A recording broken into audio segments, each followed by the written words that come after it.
चलिए ब्रेक के बाद एक बार फिर आपका बहुत बहुत स्वागत। और सबसे बड़ी खबर देश की राजधानी दिल्ली से, और ये खबर कह रही है कि आम आदमी पार्टी का पतन और भारतीय जनता पार्टी का उत्थान। और ज़बरदस्त तरीके से भारतीय जनता पार्टी ने दिल्ली का किला आम आदमी पार्टी से छीनकर वहां अपना भगवा परचम फहरा दिया है। कमाल किया है बीजेपी ने। बाजीगर पार्टी कही जाती है इसीलिए बीजेपी। और अब सीएम पद के लिए हलचल तेज हो गई है और प्रवेश वर्मा की मुलाकात हो चुकी है और रेस में प्रवेश शर्मा सबसे आगे, केजरीवाल हार चुके हैं, मनीष सिसोदिया हार चुके हैं और आतिशी सिंह जो 3000 से ज़्यादा मतों से पीछे थी वो जीत गई हैं। तो कमाल किया है। अरविंद केजरीवाल का हारना ये बताता है कि एक स्ट्रांग एंटी इनकम्बेंसी थी, सत्ता विरोधी लहर थी। दिल्ली की जनता ने साफ तौर पर ठुकराया है क्योंकि 47 पर आगे है भारतीय जनता पार्टी रुझानों में और 23 पर आगे आम आदमी पार्टी, यानी 50 तक पहुंचना बीजेपी का क्वाइट सिग्निफिकेंट।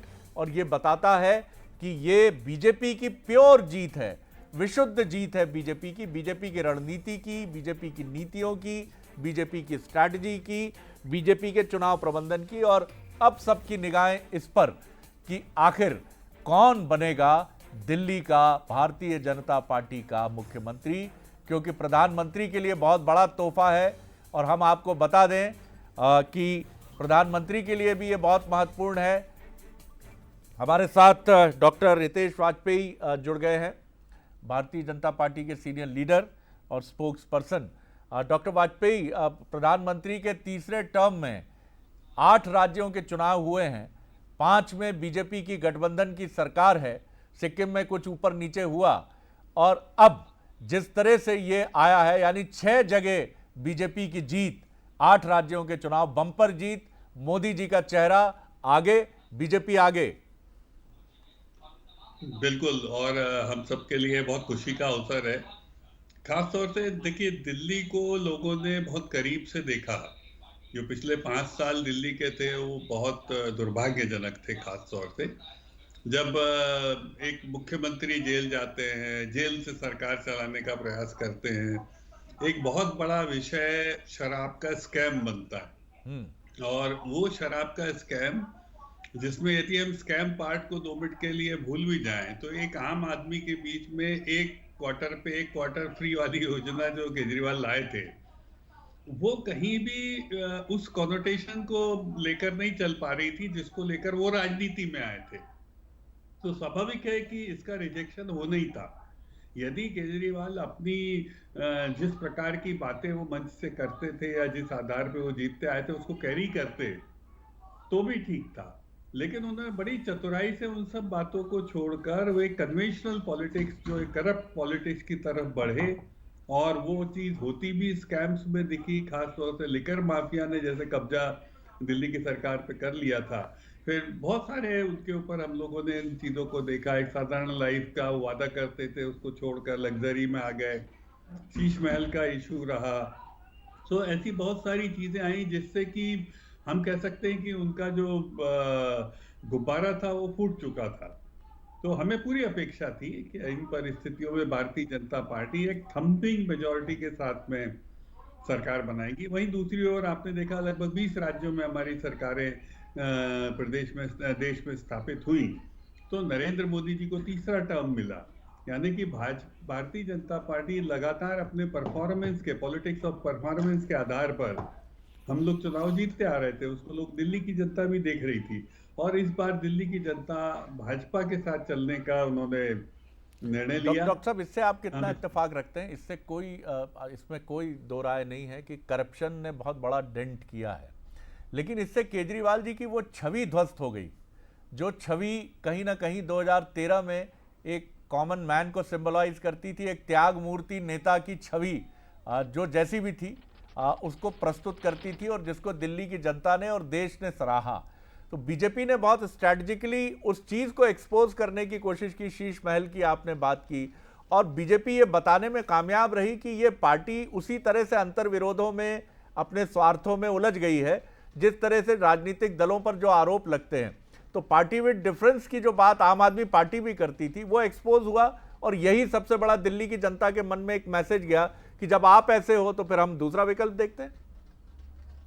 देखिए शरद जी, एक बहुत अच्छी बात इस चर्चा में और मैं उसको रखना चाहूंगा, नया पर्सपेक्टिव है ये, कि 1951 से लेके आज तक आप यदि सभी चुनाव का एनालिसिस करें तो आप ये पाएंगे कि भारत का जनमानस भोला है।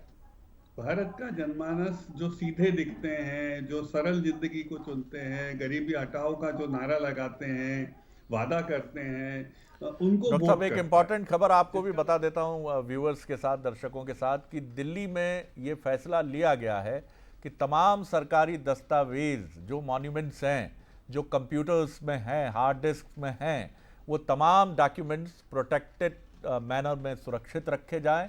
तो इसका मतलब है कि कानूनी शिकंजा आम आदमी पार्टी के टॉप लीडर अरविंद केजरीवाल सहित तमाम नेताओं पर अब और कस सकता है।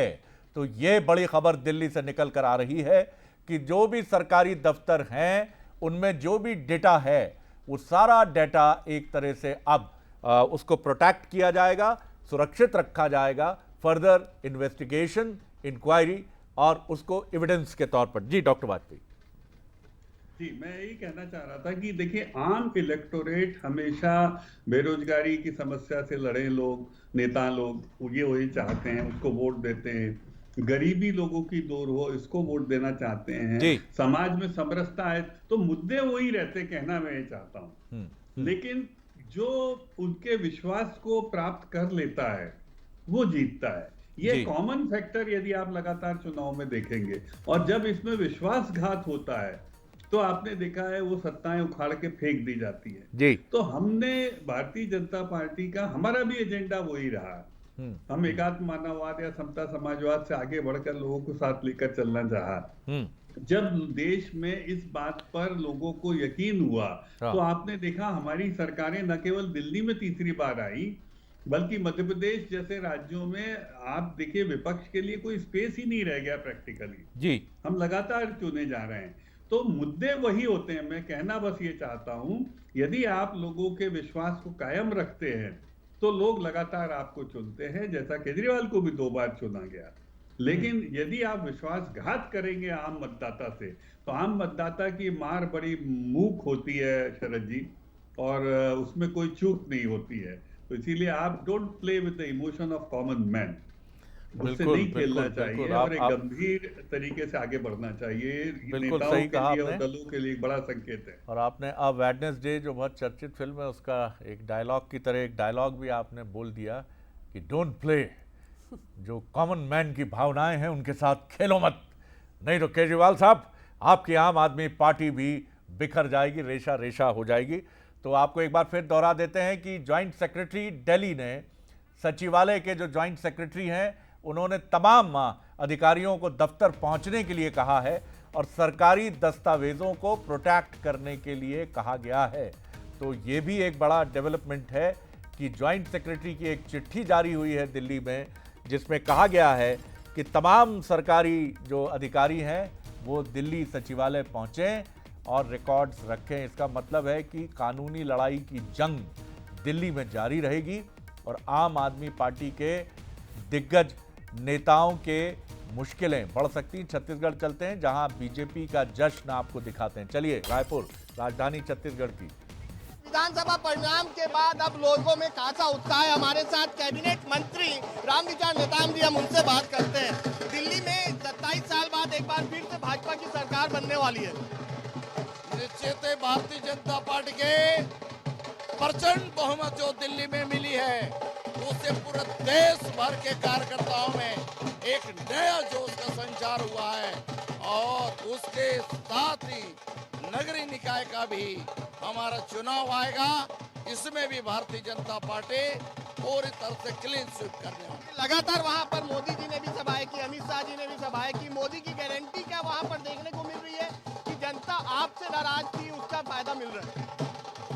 मोदी जी के गारंटी पर, मोदी जी के सपनों को साकार करने के लिए, मोदी जी जो जिस प्रकार के से देश के लिए, देश की जनता के लिए एक मॉडल बना के काम करना चाहते हैं, उसमें हमारे पास दिल्ली नहीं था, अब दिल्ली हो गया।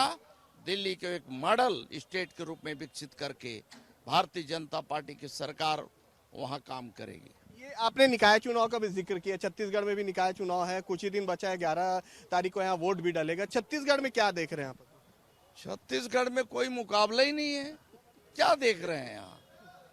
कोई दिखे तब तो देखें, है ही नहीं है कोई। ये बड़े नेता का नदारत है। दीपक बैच का भविष्य कैसा देख रहे हैं आप इसमें? जहाँ है सुरक्षित रहें, ठीक रहें, सकुशल रहें, और उधर से अगर उब जाएं तो हमारे यहाँ आ जाएं। आप निमंत्रण देंगे उनको पार्टी में शामिल होने का? बढ़िया हलवा पूड़ी के साथ उनको हम बुलाएंगे। कैमरामैन राहुल के साथ गौरव शुक्ला, बंसल न्यूज, रायपुर। वाह, तो ये देखिए बीजेपी के नेताओं का जो प्रसन्नता का एक युग है। अमित शाह जी का एक्स पर पोस्ट है कि दिल्ली में ये विकास और विश्वास के एक नए युग की शुरुआत है। दिल्ली में झूठ के शासन का अंत हुआ। तो बीजेपी के राजनीतिक प्रबंधन के चाणक्य कहे जाने वाले अमित शाह, जो हर चुनावी रणनीति के केंद्र में होते हैं ऐसा माना जाता है, उनका एक्स पर पोस्ट आया है दिल्ली में जीत के बाद कि विकास और विश्वास के युग की शुरुआत है और झूठ और कुशासन का अंत हुआ है। अमित शाह जी का ये पोस्ट है। और ये आप छत्तीसगढ़ की तस्वीरें देख रहे हैं कि प्रसन्न कार्यकर्ताओं का हुजूम एक ट्रक पर मुख्यमंत्री विष्णुदेव साय, प्रदेश अध्यक्ष किरण सिंहदेव और तमाम बड़े नेताओं के साथ निकल पड़ा है। और आप ये देख रहे हैं विष्णुदेव साय का रोड शो है बस्तर में। नगरीय निकाय चुनाव से जुड़ा हुआ है। चलिए, तो एक के बाद एक चुनावी सफलताओं का समय भारतीय जनता पार्टी के लिए। और जैसा हम आपको बता रहे थे कि प्रधानमंत्री के तीसरे टर्म में, जिसमें उन्होंने जवाहरलाल नेहरू जी के ऑल टाइम रिकॉर्ड को उन्होंने बराबरी की है, यानी वो गैर कांग्रेसी प्रधानमंत्री ऐसे पहले हैं देश के जिन्होंने हैट्रिक बनाई है केंद्र में सत्ता की। उनके पहले कांग्रेस के अलावा कोई प्रधानमंत्री नहीं कर पाया था। बीजेपी ने ये करके दिखाया है, क्योंकि कोई भी गैर कांग्रेसी दल ये कारनामा नहीं कर पाया था, लेकिन मोदी जी ने वो किया। और 8 राज्यों के उपचुनाव तीसरे टर्म में अब तक जो हुए हैं, 6 में बीजेपी का परचम फहराया है, यानी 80% से ऊपर सफलता का रेशियो शुभांगी है। बिल्कुल सही कहा शरद जी आपने। और देखिए जिस तरह से अमित शाह जी का आप जिक्र कर रहे थे, उन्होंने महिलाओं को सम्मान देने की बात कही है। और जो मौका प्रधानमंत्री नरेंद्र मोदी ने मांगा था दिल्ली की जनता से, निश्चित तौर पर वो मौका अब भारतीय जनता पार्टी को मिला है। और अब सबसे बड़ी चुनौती यही है कि जो सेवा का मौका मांगा गया था, इस दौरान भारतीय जनता पार्टी जिस तरह से अब दिल्ली की जनता को यह आश्वस्त करेगी, जो गारंटी जिस पर भरोसा जताया है, मोदी की गारंटी पर आम आदमी पार्टी को हराते हुए जनता ने, देखना होगा किस तरह से अब भारतीय जनता पार्टी दिल्ली की जनता को वो सभी जो वादे किए थे उन वादों पर कितनी खरी उतरती। क्योंकि आप देखिए एक और बात यहाँ पर सामने आई थी, और हितेश जी भी लगातार हमारे साथ जुड़े हुए हैं। पूर्वांचल के जो वोटर्स थे, वहां पर बीजेपी का जो कैंपेनिंग का तरीका था, जो चेहरे वहां उतरे, चाहे वो मनोज तिवारी हो, रवि किशन हो, उनका कहना था कि हमने भी जनता से, पूर्वांचल के जो वोटर्स हैं उनसे बात की थी, तो उनका भी ये कहना था कि जो सामने है वही सच्चा है। और चूंकि मोदी की गारंटी है, ऐसे में मोदी की गारंटी पर अब हमें भी भरोसा हो रहा है और इस बार बदलाव जरूर होगा। और शायद वही बदलाव अब दिल्ली में होता नजर आ रहा है। आप देखिए जिस तरह आज दिल्ली की ये तस्वीर बदली है, जनता ने झाड़ू लगा दी है और कमल खिल चुका है। निश्चित तौर पर दिल्ली में तो बीजेपी ने प्रवेश ले लिया है, लेकिन अब सबसे बड़ा सवाल यही है कि क्या बीजेपी के ओर से सीएम हाउस में प्रवेश लेते हैं। बिल्कुल। और अब हम आपको ये भी बताने की कोशिश करते हैं कि कैसे ब्रांड मोदी का जादू देश में कायम है। दिल्ली में 27 साल बाद वापसी की है भारतीय जनता पार्टी। अब तक देश में देखें तो 19 राज्यों में बीजेपी गठबंधन की सरकारें हैं। मोदी के तीसरे टर्म में 8 राज्यों में चुनाव हुए हैं और इस टर्म में, तीसरे टर्म में एनडीए 6 राज्यों में जीती है। आंध्र, अरुणाचल और ओडिशा में एनडीए की जीत हुई है।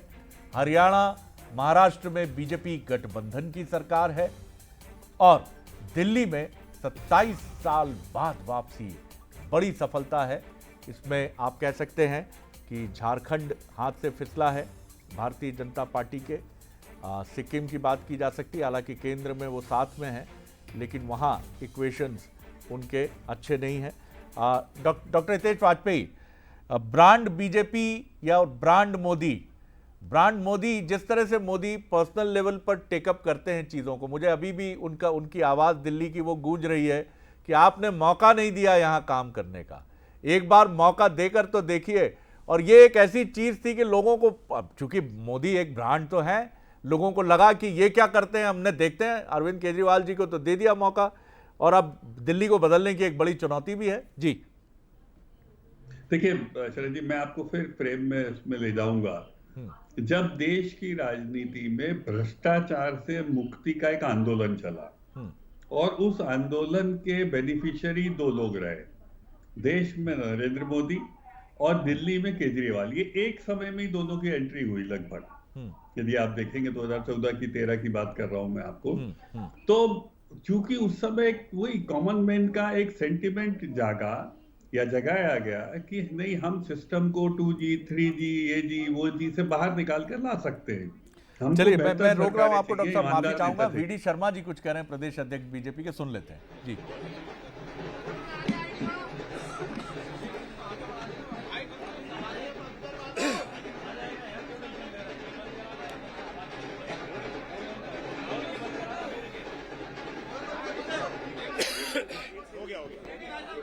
जल्दी इधर लेके, अरे इधर लड्डू फंस गया है यार। तो चलिए, अभी तो लड्डू की मिठाई की बात चल रही, तैयारी चली। डॉक्टर हितेश वाजपेयी जल्दी से अपनी बात पूरी कर लीजिए, फिर मैं चलता हूं जब वीडी शर्मा जी जैसे ही बोलना शुरू करते हैं। तो जो माहौल हमने उस समय बनाया था भ्रष्टाचार से मुक्ति का, उसके कोलेटरल बेनिफिशियरी दिल्ली में केजरीवाल रहे। आप इसको समझिए, बहुत बारीक चीज है। ये भोपाल से डॉक्टर हितेश वाजपेयी, आप भी देख रहे होंगे, बहुत दिलचस्प तस्वीरें हैं। बीजेपी कार्यकर्ता झाड़ू से सफाई कर रहे हैं, झाड़ू नहीं साफ कर दिया, झाड़ू ही हथियार बन गई और ये हथियार, अब माफ कीजिएगा हथियार बोल रहा हूं मैं झाड़ू को, बीजेपी के हाथ में है डॉक्टर साहब। जी बिल्कुल। और जी बीजेपी ने जो सेंटिमेंट जगाए थे उसका एक चतुराई से उपयोग करते हुए दिल्ली में सरकार बना दी थी जी। अब उस चतुराई का अंत होना था, उस झूठ का अंत होना था, क्योंकि मैंने फिर बताया, यदि उस सेंटिमेंट को मोदी जी की तरह वो अपने व्यवहार में कैरी करते तो वो लगातार बने रहते। अन्यथा एक दिन क्या होता है कि भाई झूठ का घड़ा जिसको बोलते हैं ना, टूट ही जाता है। और इसीलिए इस टेन्योर में खास तौर से जब उनकी बुकिंग शराब घोटाले और सब में हो गई, जब शीश महल जैसी घटनाएं सामने आ गई, और भी बहुत सारी दिल्ली जल बोर्ड की बात आई, दिल्ली इलेक्ट्रिसिटी बोर्ड की बात आई कि किस प्रकार से सब्सिडी में घोटाला एक बहुत बड़ा हुआ है, तब वहां के लोगों ने, मेरे साथ के बहुत सारे डॉक्टर्स हैं शरद जी वहां पर, जिन्होंने फर्स्ट टाइम दिल्ली में केजरीवाल को वोट किया था जी, पर सेकेंड टर्म के बाद वो सब निराश हो गए। उनको लगा कि नहीं यार, ये व्यक्ति बोलकर तो आया लेकिन उसके आचरण में वो नहीं दिख रहा है। और वही दूसरी ओर तब तक मोदी जी का आचरण लोगों के सामने आने लग गया, खासतौर से सेकेंड टर्म से, तो वो सब के सब मोदी जी की तरफ मुड़ते चले गए। और फिर मैं कहूंगा, क्योंकि राष्ट्रीय परिदृश्य में और दिल्ली में ये दोनों एरा की शुरुआत, मोदी एरा की शुरुआत इकट्ठी हुई थी, इसलिए दिल्ली में कोलैटरल बेनिफिशियरी मेरा मानना है केजरीवाल। बिल्कुल समय खत्म हो गया। चलिए, मैं वीडी शर्मा जी की तरफ रुख कर रहा हूं, कुछ कह रहे हैं। मध्य प्रदेश के कार्यकर्ता भी थे, माननीय मुख्यमंत्री जी से लेकर हम सब भी, और देश के सभी सम्मानीय और भी हमारे ऐसे कार्यकर्ता जिन्होंने अपनी भूमिका निभाई, उन सबको भी हार्दिक बधाई और शुभकामनाएं। लेकिन इतिहास रचा है, और इस चुनाव में एक बात मैं मीडिया के सामने जरूर कहना चाहता हूं। माननीय प्रधानमंत्री मोदी जी के सबका साथ, सबका विकास और सबका विश्वास का जो मंत्र था, दिल्ली के चुनाव में सबका विश्वास जीतने का काम भी भारत के प्रधानमंत्री नरेंद्र मोदी जी ने किया है। कि इस चुनाव में अल्पसंख्यक समुदाय के भाई और बहनों ने भी मोदी जी को आशीर्वाद दिया है कि मोदी जी, आपके नेतृत्व में, आपकी योजनाओं से हमारा जीवन बदला है। तो ये केवल मैं परिणाम की बात नहीं कह रहा हूं, वोट डालने के तत्काल बाद ही कई मुस्लिम भाइयों ने कहा कि हमने मोदी को वोट दिया है, कमल का वोट दिया है, भारतीय जनता पार्टी को दिया है। ये सबका विश्वास जीतने का नारा आज साकार इस चुनाव में हुआ है। तो एक नया राजनीतिक परिदृश्य भारत के अंदर मोदी जी के नेतृत्व में हर समाज वर्ग का विश्वास प्रधानमंत्री जी ने जीता है। इसलिए प्रधानमंत्री को पुनः अभिनंदन, अमित शाह जी का अभिनंदन, नड्डा जी का अभिनंदन, दिल्ली के एक एक कार्यकर्ता को बधाई। कांग्रेस जिंदगी भर झूठ बोलती है। अच्छा, अभी भी समझ में नहीं आ रहा कि झूठ बोलने से क्या होता है। अब एनालिसिस कर रहे हैं कि महाराष्ट्र के चुनाव में क्या हुआ कितने दिनों बाद। ये देखिए, जब जमीन नहीं बचती है तो इनसे काम नहीं चलता। अच्छा होता हार को स्वीकार करके मोदी जी को बधाई देते और कहते हम अपने संगठन के कुछ काम करेंगे आगे, ये अच्छा होता। वीडी शर्मा जी हैं जो कह रहे थे कि बेहतर होता हार को स्वीकार करते और कहते कि संगठन के लिए हम काम करेंगे। तो ये अमित शाह जी का आप एक्स पोस्ट देख रहे हैं जिसमें उन्होंने कहा है कि दिल्ली में झूठ के शासन का अंत हुआ। ये अहंकार और अराजकता की हार है। ये मोदी की गारंटी, मोदी की नीतियों की जीत है। ये भी कहना है झूठ के शासन का अंत हुआ दिल्ली में। ये अहंकार और अराजकता की हार है। ये मोदी की गारंटी है। अमित शाह जी ये बात कह रहे हैं। तो अमित शाह और नरेंद्र मोदी जी शाम को आप देखेंगे बीजेपी कार्यालय में एक बार फिर जश्न की तस्वीर। पहले हरियाणा ने ये मौका दिया और अब दिल्ली ये मौका दे रहा है महाराष्ट्र के साथ। फिलहाल हम रुकेंगे एक छोटे से ब्रेक के लिए, लेकिन दिल्ली को लेकर ये जो हमारा महा कवरेज है ये लगातार जारी है और अब तक का अपडेट यही है कि दिल्ली में थंपिंग मेजॉरिटी से जो रुझान बता रहे हैं बीजेपी सरकार बनाने की तरफ बढ़त चली है। और इसी के साथ प्रवेश वर्मा एक प्रॉमिसिंग फेस है मुख्यमंत्री के चेहरे के लिए। आम आदमी पार्टी धूल धूसरित जो शब्द है थोड़ा कठिन है, यानी धूल में मिल गई है। बड़ा पतन है उसका, क्योंकि चुनाव हारना दिग्गज नेताओं का, भले ही आपकी हार कैसी भी हो, लेकिन अगर आपका नायक हार जाता है तो ये बहुत कसकता है और ये बताता है कि लोगों ने करप्शन के मुद्दे सहित, गवर्नेंस के मुद्दे सहित तमाम मसलों पर आम आदमी पार्टी को कटघरे में देखा और एक स्ट्रांग एंटी इनकम्बेंसी थी और बीजेपी ने उसका पूरा फायदा उठाया। तो हम और शुभांगी अभी लौटते हैं, फिलहाल रुक रहे हैं एक छोटे से ब्रेक के लिए, कहीं जाइएगा नहीं। ये कवरेज देश, दुनिया, प्रदेश, छत्तीसगढ़ की खबरें सब मिलेंगी यहीं पर।